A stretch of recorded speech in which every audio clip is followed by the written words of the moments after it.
नमस्कार दोस्तों, स्वागत है आपका स्टडी फॉर सिविल सर्विसेज में। वीडियो को पूरा देखिए। कोई भी आपका फीडबैक है, कोई सजेशन है, तुरंत वीडियो में कमेंट करके जरूर बताइए। अच्छा लगे तो वीडियो लाइक जरूर कर लीजिए और ऐसे वीडियो लगातार फ्री में पाने के लिए चैनल को तुरंत सब्सक्राइब कर लीजिए और बेल आइकन को जरूर टैप कर लीजिए ताकि आगे भी सारे वीडियो आपको मिलते रहे। यूट्यूब में फॉलो करते हैं तो प्लीज ये वाला फ्री टेलीग्राम चैनल जरूर ज्वाइन कर लीजिएगा। सारे नोटिफिकेशन, सारे अपडेट यहीं पे आते हैं, ध्यान रखिएगा। स्टडी फॉर सिविल सर्विसेज का कोई भी पेड ग्रुप अगर आपको ज्वाइन करना है तो सिर्फ 856480560660897523864455 यही नंबर है हमारे, सिर्फ जहां पे कॉल या व्हाट्सएप कर सकते हैं।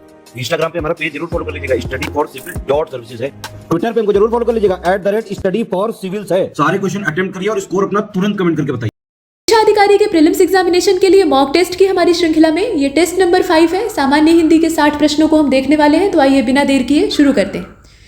विलोम से यहाँ भी आरंभ होता है। अज्ञ का विलोम आपको बताना है, बताइए क्या होगा। भिज्ञ होगा, प्रज्ञ होगा, अभिज्ञ होगा या फिर तीनों होंगे। तो अब यहाँ तीनों चुनने का विकल्प है। हालांकि अज्ञ का हमने पीछे विलोम देखा था, सही विलोम इसका क्या होता है। लेकिन भिज्ञ का मतलब होता है जानकार, प्रज्ञ मतलब होता है बहुत ज़्यादा बुद्धिमान अर्थात जानकार, वो भी होगा। अभिज्ञ मतलब जिसके पास कोई विशेष उम्दा जानकारी हो। तो अब इसमें से चुनेंगे किसको। प्रश्न संख्या 1 करेक्ट आंसर इसका घ हो जाएगा। जब तीनों को चुनने का ऑप्शन है तो छोड़ेंगे नहीं, तब तीनों को चुनेंगे। प्रश्न संख्या 2 को देखें।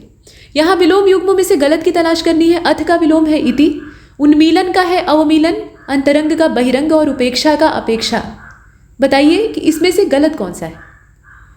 तो दूसरा प्रश्न ध्यान से देखिएगा, इसका जो सही जवाब है वो इसमें से ख हो जाएगा। उन्मीलन का क्या होता है।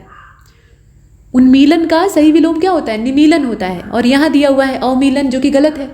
ठीक, बाकी जितने हैं वो ठीक है। प्रश्न संख्या 3 विपद का विलोम क्या होगा। तो विपद का क्या हो जाएगा, संपद हो जाएगा। जैसे विपदा का संपदा होता है, विपत्ति का संपत्ति होता है, वैसे ही विपद का क्या हो जाएगा, संपद हो जाएगा। ठीक, आपद मत चुन लीजिएगा, आपद जो है ये विपद का समानार्थी लगभग हो जाएगा। प्रश्न संख्या 4 यहाँ देखिए युग्म बनाकर दिया है, गलती तलाशनी है। तो जागृत का सुषुप्त दिया है, निष्काम का सकाम दिया है, करुण का निष्ठुर दिया है और राग का रंग दिया है। इसमें से गलती कहाँ पर है। तो प्रश्न संख्या 4 का सही जवाब हो जाएगा डी वाला, घ इसमें जो है उसे हम चुन लेंगे। राग का विराग होता है, रंग नहीं होता है। ठीक, तो यहाँ ये घ वाला विकल्प हमारा इसमें गलत है। प्रश्न संख्या अगले को देखते हैं। आवर्तक का विलोम आपको बताना है, बताइए इसमें से क्या होगा। अपवर्तक होगा, प्रत्यावर्तक होगा, अनावर्तक होगा, क्या होगा इसमें से। तो 5वां आप देख रहे हैं और इसका जो करेक्ट आंसर है वो इसमें अनावर्तक हो जाएगा। आवर्तक और अनावर्तक। प्रश्न संख्या 6 यहाँ कहा जा रहा है कि गलत छांटिए। असीम का दिया है ससीम, ताना का दिया है भरनी, सूम का दिया है दाता और मंडन का दिया है प्रवचन। इसमें देखिए और बताइए। तो गलती यहाँ पर कहाँ है, गलती है घ में। असीम और ससीम, देखिए ससीम मतलब सीमा से युक्त और असीम मतलब जिसकी की कोई सीमा ना हो। ताना और भरनी आप समझ रहे हैं, ताना मतलब धागा और भरनी मतलब जो बॉबिन होती है जिसमें कि धागा को लपेटा जाता है, रील जिसे कहा जाता है, उसको भरनी कहा जाता है। सूम और दाता मतलब कंजूस और दानी। तो ये सब तो जितने दिए हैं वो ठीक दिए हैं, लेकिन यहाँ मंडन का क्या होगा, खंडन होना चाहिए, प्रवचन नहीं होना चाहिए। गलत दिया है ना, तो इसी को चुनेंगे। अच्छा, प्रश्न संख्या 7 को देखते हैं। यहाँ भी गलत की तलाश आपको करनी है। मूक का वाचाल, खंज का तंज, अज्ञ का अभिज्ञ, भगवान का भगीन। अब इसमें आपको चुनना है कि गलत कौन सा होगा। तो देखिए 7वां जो है ना, इसका सही जवाब इसमें से हो जाएगा आपका ख वाला। खंज का तंज नहीं होता है। खंज जो है ये इसका मतलब होता है लंगड़ा और तंज मतलब होता है व्यंग, ताना। कहते हैं ना हमारे ऊपर तंज कस रहे हैं। तो ये दोनों जो है ये 2 शब्द हैं, 2 भिन्न शब्द हैं, इनका आपस में कोई ताल्लुक नहीं है और इसीलिए ये आपस में विलोम नहीं होंगे, है ना। ये वाला इसमें से बाहर कर दीजिए, बाकी सारे सही है। भगवान का भगवती भी होता है और भगहीन जो लिखा हुआ है ये भी होता है। ये शाब्दिक अर्थ के लिहाज से होता है। भगवान मतलब क्या होता है, तेजस्वी, ऐसी सत्ता या ऐसा तेजपुंज जिसके अंदर सारे गुण विद्यमान हो, जो ओजस्विता से युक्त हो। ठीक, और भगहीन मतलब होता है निस्तेज, जिसके अंदर किसी भी तरह की आभा ना हो, किसी भी तरह की ऊर्जा ना हो। तो ये आपस में शाब्दिक रूप से विलोम है। ठीक, इसमें से हमने बी को चुना। अब इसमें 8वें वाले को देखते हैं। देखिए राका का उचित विलोम आपसे पूछा जा रहा है। राका जो शब्द है इसका क्या होना चाहिए, शर्वरी होना चाहिए, ज्योत्सना होना चाहिए, कुहू होना चाहिए, नीरव होना चाहिए, क्या होना चाहिए। तो पहले तो राका का मतलब आपको पता होना चाहिए। देखिए 8वां प्रश्न जो है इसका सही जवाब इसमें से कुहू हो जाएगा। राका मतलब होता है पूर्णिमा की रात्रि या पूर्णिमा को कहा जाता है कुल मिलाकर, और कुहू कहा जाता है अमावस्या को। तो ये आपस में पूर्णिमा और अमावस्या के लिहाज से विलोम हो जाएंगे। प्रश्न संख्या 9 को देखते हैं। प्रशस्त पुण्य पंथ है, बढ़े चलो हिमाद्रि तुंग श्रृंग से प्रबुद्ध शुद्ध भारती। उसी आवाहन गीत की पंक्तियां हैं जयशंकर प्रसाद जी की। फिलहाल इसमें प्रशस्त और पुण्य ये दो शब्द जो हैं इनके नीचे किया हुआ है रेखांकन। बात आपको इसमें ये बताना है कि इन दोनों शब्दों के विलोम क्या होंगे। ध्यान दीजिएगा, जोड़े में दोनों के विलोम जो है वो होने चाहिए। तो प्रशस्त लिखा हुआ है और पुण्य लिखा है, तो पुण्य का होता है पाप, अनाचार भी हो सकता है लेकिन पाप जो है सबसे उपयुक्त विलोम है। और प्रशस्त का क्या होगा, अवरुद्ध होना चाहिए या फिर अप्रशस्त होना चाहिए, लेकिन इसमें दोनों साथ में सही होना चाहिए, ये ध्यान दीजिएगा। ध्यान से देखिए कौन सा होना चाहिए इसका। देखिए इसका ग वाला हम चुनेंगे, ज़्यादा बेहतर रहेगा। प्रशस्त का हो जाएगा अवरुद्ध और पुण्य का हो जाएगा पाप। ठीक, ये वाला ज़्यादा सही है। बाकी में समस्या है, जैसे अब यहाँ देखिए अप्रशस्त दिया तो है लेकिन पुण्य का प्रलय दे रखा है, तो दोनों एक साथ नहीं मिल रहे हैं, दोनों सिर्फ मिल रहे हैं इसी में एक साथ। प्रश्न संख्या 10 को देखें। दुर्जेय संस्कृति का उल्लंघन सरल कार्य नहीं है। इसमें दुर्जेय, उल्लंघन और सरल, दुर्जेय, उल्लंघन और सरल ये 3 शब्दों के नीचे रेखांकन है। मतलब ये 3 शब्द यानी त्रयी दी हुई है शब्दों की, इनके लिए विलोम त्रयी यानी ऐसे ही 3 शब्द आपको इनके उल्टे खोजने हैं क्रमवार तरीके से। मतलब पहले आपको दुर्जेय का विलोम देखना होगा, फिर उल्लंघन का और अंत में सरल का, इसी क्रम में होना चाहिए और सही एक साथ मिलना चाहिए। ध्यान से देखिए। अब ये जो 10वां है इसका सही जवाब ऊपर वाला ही है, इसमें कई तरह से जोड़े दिए हैं, ध्यान से देखिएगा। सुविजय पालन कठिन, जय उल्लंघन कठिन, सुविजय पालन कठोर, विजय उल्लंघन माफ कीजिएगा अनुल्लंघन और कठिन। लेकिन इसमें एक साथ अगर देखा जाए तो सही यही बैठ रहा है, सुविजय पालन और कठिन। इसमें तीनों सही मिल रहे हैं, बाकी सब जितने भी तीनों और विकल्प है ना, मतलब ख ग घ, उसमें कोई 1 या 2 जो है वो गलत हो जा रहे हैं, यही एकमात्र सही है। ठीक, इसके बाद चलते हैं प्रश्न संख्या, मतलब दुर्जेय का क्या हो जाएगा, सुविजय हो जाएगा, उल्लंघन का पालन हो जाएगा और सरल का कठिन हो जाएगा। प्रश्न संख्या 11 को देखें और 11वें प्रश्न में अर्थात यहाँ से फिर मामला बदल गया है। यहाँ पर आपसे पर्यायवाची पूछ रहा है। उर्वी का आपको विलोम, उर्वी का आपको पर्यायवाची बताना है यानी सही अर्थ बताना है। उर्वी, उर्वी जो शब्द है इसका सही अर्थ क्या होगा, इसका हो जाएगा धरती। ठीक है, उर्वी का मतलब होता है धरती, उसी को छोड़ी भी कहा जाता है, मेदिनी भी कहा जाता है और जगती भी कहा जाता है, तो घ। प्रश्न संख्या 12, कमनैत का पर्याय नहीं है, कौन नहीं है, निशंगी, पिनाकी, धनवी, तीरंदाज, इसमें से कौन सा होगा। तो 12वां आप देख रहे हैं, सही जवाब इसका घ हो जाएगा, तीरंदाज। ठीक है, कमनैत का सही पर्याय नहीं है तीरंदाज। हालांकि अगर देखा जाए तो तीरंदाज जो है वो भी धनुष को ही लेकर तीर पर निशाना लगाएगा, लेकिन यहाँ पर बात यह है ना कि कमनैत यानी कमानी को धारण करने वाला, अर्थात धनुष को धारण करने वाला। तो सिर्फ धनुष की अगर चर्चा देखें, प्रश्न की संरचना बहुत ठीक नहीं है, लेकिन फिर भी इसमें निशंगी, पिनाकी और धनवी ये तीनों शब्द जो है इसका मतलब होता है धनुर्धर। तीरंदाज का मतलब होता है तीर से निशाना लगाने वाला। अब ये अलग बात है कि वो भी धनुष को धारण करेगा तभी लगाएगा। तो इसमें से सर्वथा जो छांटने लायक है वो यही दिखाई देता है। ये गलत नहीं है, लेकिन इनमें से अगर देखा जाए तो थोड़ा सा गलत है। इसके बाद प्रश्न संख्या 13 को देखते हैं। यहाँ देखिए औरस लिखा हुआ है, औरस का आपको सही अर्थ बताना है, बताइए क्या होगा। तो औरस का जो सही अर्थ इसमें से नहीं है वो आपको छांटना है, बताइए इसमें से क्या होना चाहिए। नंदन, आत्मज, वल्लभ और सुत दिया है, तो बाकी सारे होंगे। नंदन का मतलब भी पुत्र होता है, आत्मज मतलब भी पुत्र होता है, सुत मतलब पुत्र होता ही है, लेकिन वल्लभ मतलब होता है पति या प्रिय या पालन करता। तो इसमें से हम ग वाले को चुनेंगे, ये पति का पर्याय है, पुत्र का नहीं। औरस मतलब अपना जन्माया हुआ पुत्र। इसके बाद प्रश्न संख्या 14 को देखें। पांडुलेख को और किस नाम से हम पुकारते हैं, पांडुलिपि, हस्तलेख, मसौदा, सभी, बताइए। तो 14वां आप देख रहे हैं, इसका सही जवाब घ हो जाएगा, सभी नामों से पुकारते हैं। इसके बाद 15वें को देखते हैं। लरमाला का आपको पर्यायवाची बताना है, बताइए इसमें से क्या होगा। मतलब लरमाला किसका पर्यायवाची है, अवनी का है, शकुनी का है, लहरी का है, किंकरी का है, किसका है। तो 15वां आप देख रहे हैं, सही जवाब इसका ग हो जाएगा, लहरी। ठीक है, लरमाला और लहरी कहा जाता है नदी को। प्रश्न संख्या 16 को देखिए। रुक्म का उचित पर्याय है चित्रक, वृंद, पुष्कल, परिमल, क्या होना चाहिए इसमें से। रुक्म का उचित पर्याय है, इसमें से कौन सा होगा, चित्रक होगा, वृंद होगा, पुष्कल होगा कि परिमल होगा। तो 16वां आप देख रहे हैं, सही जवाब इसका ग हो जाएगा, पुष्कल। ठीक है, रुक्म का जो सही पर्याय है वो इसमें से पुष्कल हो जाएगा।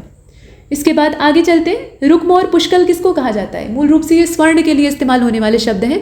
प्रश्न संख्या 17। वारण, वारण जो शब्द है इसको किस जीव के लिए इस्तेमाल किया जाता है। तो 17वां आप देख रहे हैं, सही जवाब इसका ख हो जाएगा, वारण कहा जाता है हाथी को। प्रश्न संख्या 18। धनवल्ली का पर्याय नहीं होगा, धनवल्ली का पर्याय नहीं होगा चंपा, छटा, क्षणप्रभा, निधात्री। तो 18वां आप देख रहे हैं, सही जवाब इसका क्या होगा? घ हो जाएगा।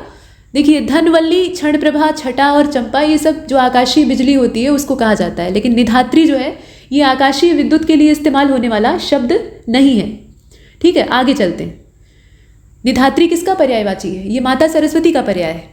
प्रश्न संख्या 19 को देखिए। छपा और विभा ये पर्याय हैं किसके? ये निशीथ के पर्याय हैं, किल्विश के हैं, यामा के हैं, प्रभा के हैं, किसके? तो ये सब जो है ये यामा के पर्याय हैं। यामा अर्थात रात्रि। प्रश्न संख्या 20। उद्वाह के उद्धाह शब्द जो है ये पर्याय है किसका? उद्धाह शब्द जो दिया है ये किसका पर्याय है? बताइए। तो सही जवाब इसका क्या होगा? उद्वेग। ठीक, उद्वेग या उत्तेजना का ये पर्यायवाची है। न तो प्रदाह का है, न विवाह का है, न मेह का है। अच्छा, 21वें को देखते हैं। अब यहाँ पर वाक्यांश हेतु एक शब्द है, जिसे अपने कर्तव्य का बोध न हो, उसको क्या कहेंगे? तो कर्तव्य उसको पता नहीं है, वो करना चाह रहा है लेकिन उसे पता ही नहीं कि क्या करना चाहिए, तो किंग कर्तव्य विमूढ़।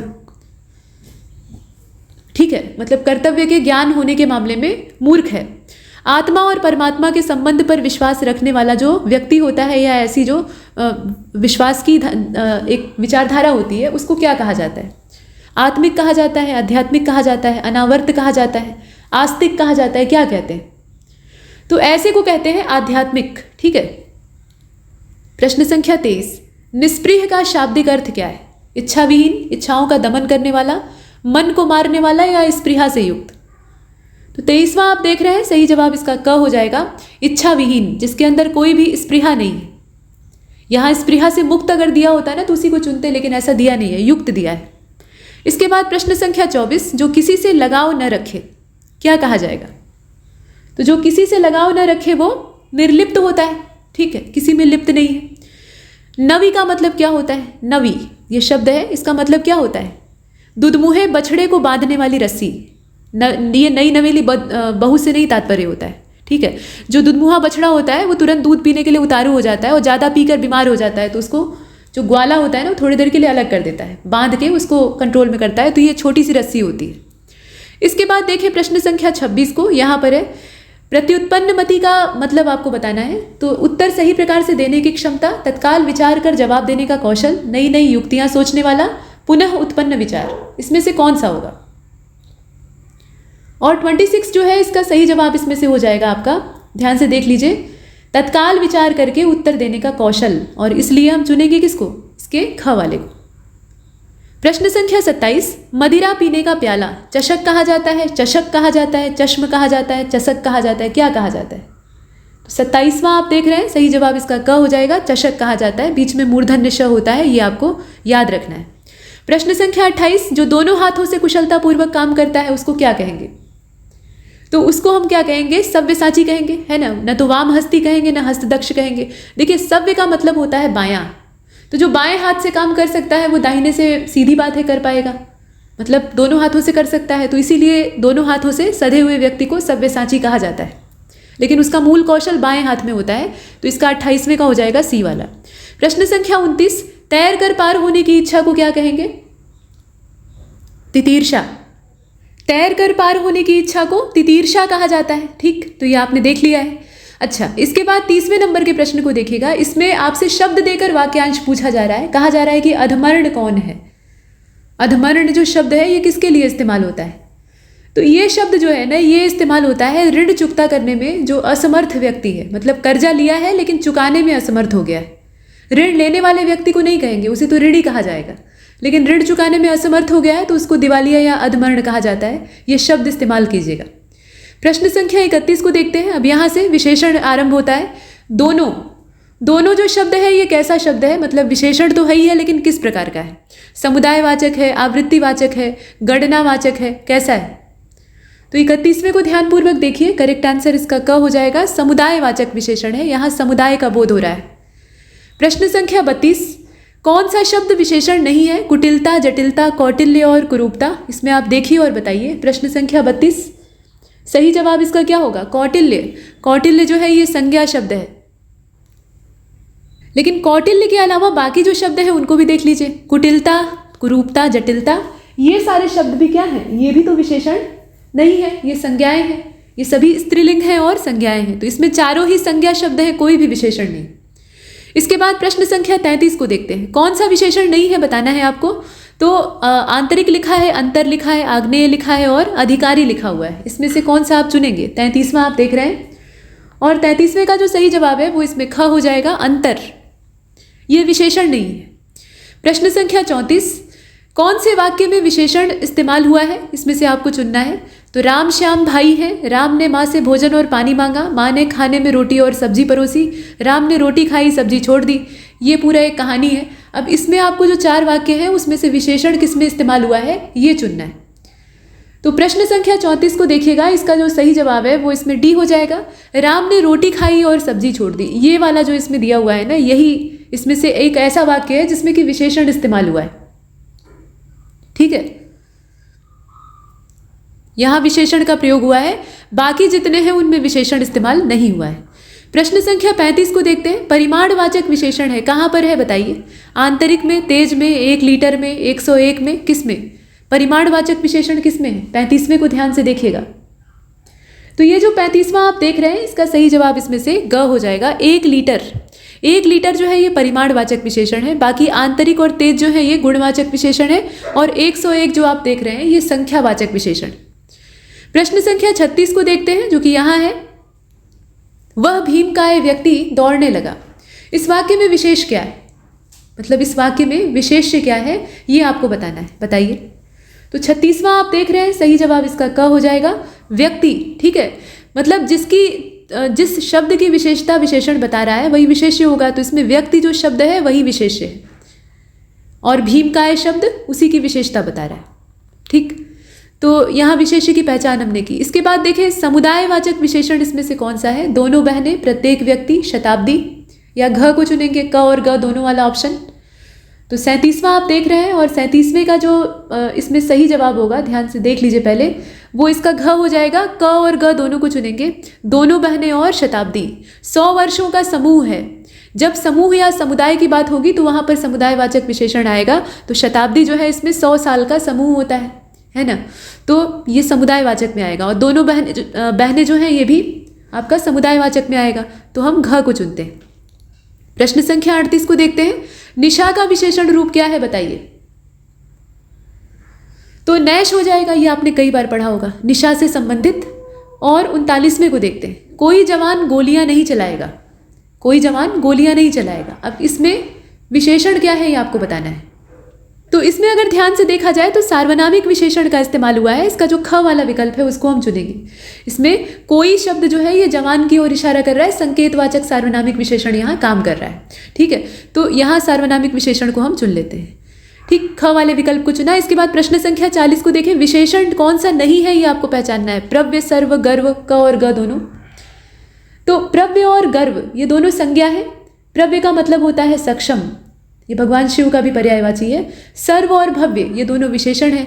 सर्व और भव्य जो है ये विशेषण है। फिलहाल यहाँ पर भव्य जैसा कोई शब्द नहीं है। क और ग दोनों को चुनेंगे, क्योंकि विशेषण जो नहीं है वही चुनना है। तो संज्ञा कौन कौन सी है इसमें, प्रव्य है और गर्व है।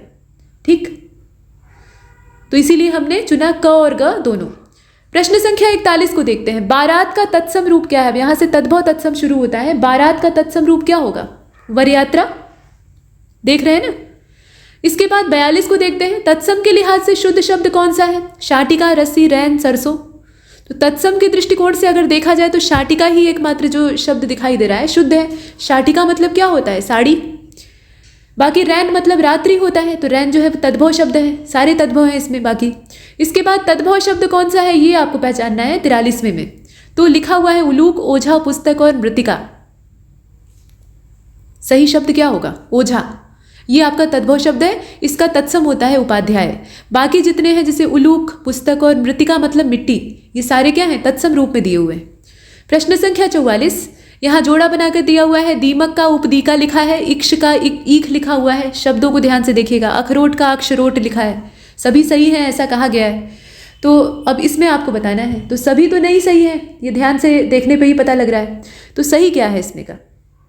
देखिए 44 जो है ना इसका इसमें जो सही उत्तर है वो क होना चाहिए, क्योंकि हमें सही की ही तलाश करनी है। तो दीमक का उपदीका या उपदीक जो कहा जाता है शब्द, ये सही है। वल्मीक भी कहा जाता है, लेकिन उपदीक जो शब्द है ये दीमक को दीमक शब्द इसी के अंदर से निकला हुआ है। मतलब होता ही है कि तत्सम से ही तद्भव की उत्पत्ति होती है, तो वही हाल यहाँ दिखाई दे रहा है। तो ये ठीक है, मतलब ए वाला विकल्प हमारा इसका उत्तर हो जाएगा। बाकी अगर देखा जाए तो इक्ष नहीं होता है, इक्षु होता है। ठीक है, इक्षु होता है, मतलब 6 पे ऐसे छोटे ऊ की मात्रा होती है इक्षु, और उसका तद्भव हो जाता है ईख। अखरोट का क्या होता है? अक्षोट होता है। अक्षरोट नहीं होता है, अक्षोट होता है। इस तरीके से होता है। हमने क को चुना। प्रश्न संख्या 45 में कहा गया तत्सम कौन सा नहीं? आंख, नयन, दृग और नेत्र।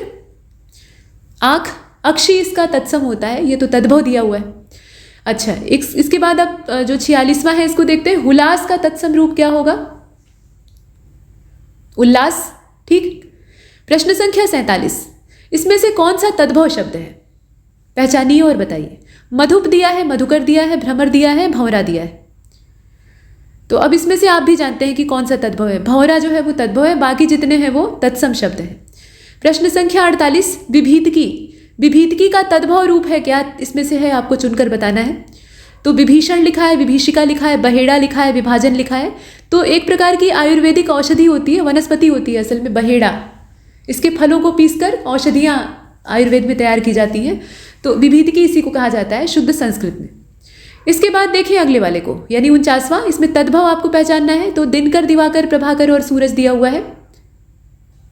इसमें से तद्भव आपका क्या हो जाएगा? सूरज हो जाएगा। सूर्य इसका तत्सम होता है। बाकी आप 50वें और अंतिम तद्भव तत्सम के प्रश्न को देखिएगा, पनही लिखा हुआ है। पनही का आपको चुनना है तत्सम क्या होना चाहिए? उपानह। ठीक है, तांबूल, पर्ण और पर्णही लिखा है वो गड़बड़ है। तांबूल जो है ये पान को कहा जाता है। पर्ण अर्थात पत्ता, पर्णही कोई शब्द ही नहीं है। हाँ, उपानह जो है ये शब्द है। उपानह और पनही ये चप्पल के लिए इस्तेमाल होने वाले शब्द हैं। प्रश्न संख्या 51, यहाँ से वर्तनी वाला शुरू होता है जो कि 60वें तक चलेगा। तो शुद्ध वर्तनी वाला शब्द आपको चुनना है। यहाँ दिया है अंधेरा, त्योहार, गंवार और निरोग। इसमें से शुद्ध वर्तनी किसकी है? तो 51वें को ध्यान से देखें तो करेक्ट आंसर इसका हो जाएगा। इसमें से कौन सा होगा बताइए? 51 को आप देख रहे हैं, ए वाला हो जाएगा, अंधेरा। यही एकमात्र शुद्ध है, अंधेरा। यहाँ चंद्रबिंदु का ही इस्तेमाल होगा, ये हमेशा याद रखिएगा। ये ठीक लिखा हुआ है। बाकी त्योहार नहीं होता है, त्योहार होता है। ओ की मात्रा होगी, औ की नहीं। गंवार नहीं होता है, गंवार। यहाँ चंद्रबिंदु लगना चाहिए था, जो कि अनुस्वार लगा दिया है, तो ये भी गड़बड़ हो गया है। निरोग नहीं होता है, निरोग होता है। ऐसे न पे बड़ी की मात्रा होगी। तो बाकी सारे गलत है, सिर्फ ए वाला यानी अंधेरा सही लिखा हुआ है।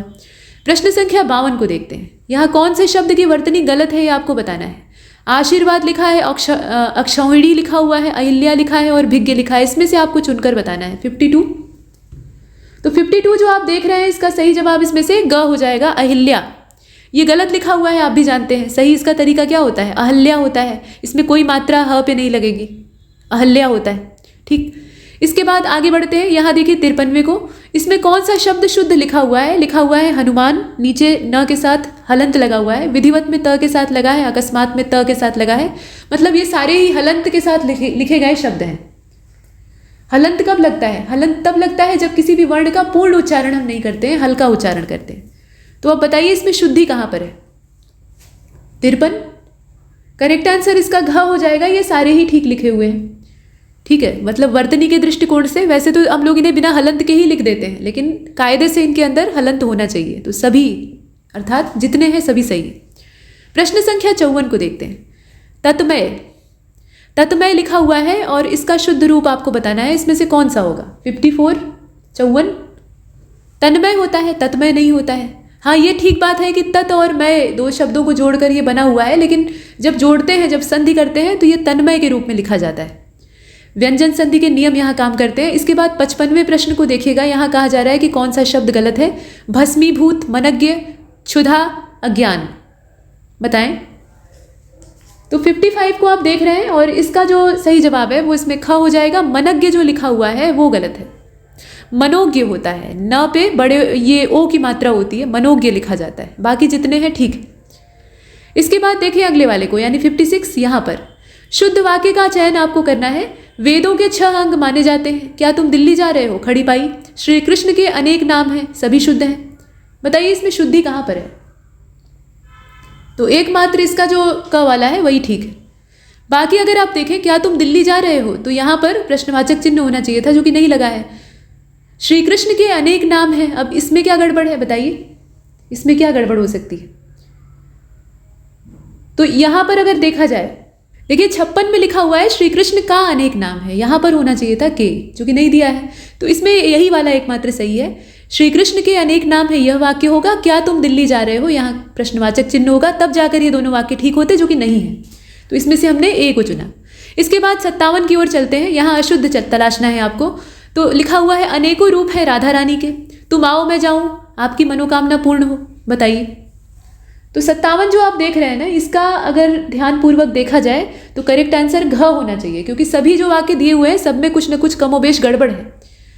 राधा रानी के अनेक रूप हैं, जैसे श्री कृष्ण के अनेक नाम है हमने पीछे देखा था ना, उसी तर्ज पर राधा रानी के अनेक रूप हैं, ऐसे लिखना चाहिए। तुम आओ मैं जाऊं, ये कोई वाक्य तो होगा नहीं, तुम आओ तो मैं जाऊं, ऐसे लिखना चाहिए। आपकी मनः कामना पूर्ण हो, मनोकामना कोई शब्द नहीं होता है, मनः कामना होता है, तो इस तरीके से लिखना चाहिए था, और इसीलिए ये तीनों ही यहाँ पर गलत दिए हुए हैं। प्रश्न संख्या 58 की ओर चलते हैं। यहाँ देखिए अशुद्ध वाक्य आपको खोजना है, इस बात का स्पष्टीकरण करना आवश्यक है। प्याज तीखा होता है, आप इतनी देर में क्यों आए, प्रत्येक श्रमिक को 2 रुपए मिले, इसमें गलती कहाँ पर है? तो देखिए 58 जो आप देख रहे हैं, इसका इसमें से सही उत्तर क्या होना चाहिए? इसका हो जाएगा क, इसमें अशुद्ध ही खोजना था तो इसका क चुन लेते हैं। इस बात का स्पष्टीकरण नहीं बल्कि स्पष्टीकरण आवश्यक है, और करने की यहाँ कोई ज़रूरत नहीं है, क्योंकि स्पष्टीकरण जो शब्द है ना, इसमें स्पष्ट करना ये भाव छिपा हुआ है, तो करना अलग से लिखना हमें कोई ज़रूरत नहीं है इसकी। हम लिखेंगे इस बात का स्पष्टीकरण आवश्यक है। बाकी जितने हैं ठीक, आप इतनी देर में क्यों आए, प्याज तीखा होता है, और प्रत्येक श्रमिक को 2 रुपए मिले, सब सही है, यही गलत है। 59 को देखिए, अशुद्ध वर्तनी वाला शब्द है कौन सा? प्रतिदर्श, दृष्टा, रचयिता, आहार। तो दृष्टा नहीं होता है, आयोग कई बार ये दे चुका है ना, दृष्टा नहीं होता है, दृष्टा होता है ना, तो यहाँ पर द्र हो जाएगा। री की मात्रा नहीं बल्कि र की मात्रा होगी, दोनों में अंतर है। ये री की मात्रा यहाँ पे लगा दिया है, जो कि गड़बड़ हो गया है। इसके बाद 60वें नंबर के प्रश्न को देखिए। यहाँ अशुद्ध वर्तनी वाला शब्द आपसे पुनः पूछा जा रहा है। तो लिखा हुआ है वांग्मय, उत्कर्ष, वैमनस्य और अभिज्ञता। बताइए, एक संशोधन यहाँ कर लीजिएगा। वांग्मय जो लिखा हुआ है ना, यहाँ अंज्ञा है, अंज्ञा पहचानते हैं ना, क ख ग घ अंज्ञा। क वर्ग का ये 5वां वर्ण होता है। वैसे ही जो नीचे च वर्ग होता है, क के बाद जो अगला वर्ग आता है, तो च वर्ग में 5वां वर्ण क्या होता है? पंचमाक्षर आप पढ़ते हैं ना व्याकरण में, तो 5वां वर्ण होता है इया। तो ये अंज्ञा और इया को बहुत कायदे से, क्योंकि आजकल इनका प्रचलन उतना नहीं है, इनको इतना इस्तेमाल नहीं किया जाता है, लोग इनके बिना काम चला लेते हैं, तो इसलिए लोग इन्हें भूलते जा रहे हैं। तो ये जब आप हिंदी पढ़ रहे हैं तो पता होना चाहिए, ये जो आप देख रहे हैं ये अंज्ञा है, और इसके नीचे ऐसे हलंत लग गया तो ये अंग जैसा, मतलब हल्का सा हल स्वर का उच्चारण यहाँ पे किया जाएगा, हल्के स्वर का उच्चारण किया जाएगा। तो वांग्मय लिखा हुआ है, यहाँ पर ये अंज्ञा होगा और नीचे ऐसे डैश रहेगा। तो वांग्मय ठीक लिखा हुआ है, यहाँ बस एक बिंदु की आवश्यकता थी। इसमें असली गड़बड़ कहाँ पे है? घ वाले में है। अभिज्ञता कोई शब्द नहीं होता है, अभिज्ञ होता है, ठीक, उसमें ता प्रत्यय लगाने की कोई आवश्यकता नहीं है, और इसलिए हमने घ को चुना, और यहाँ पर ये मॉक समाप्त होता है। तब तक के लिए नमस्कार।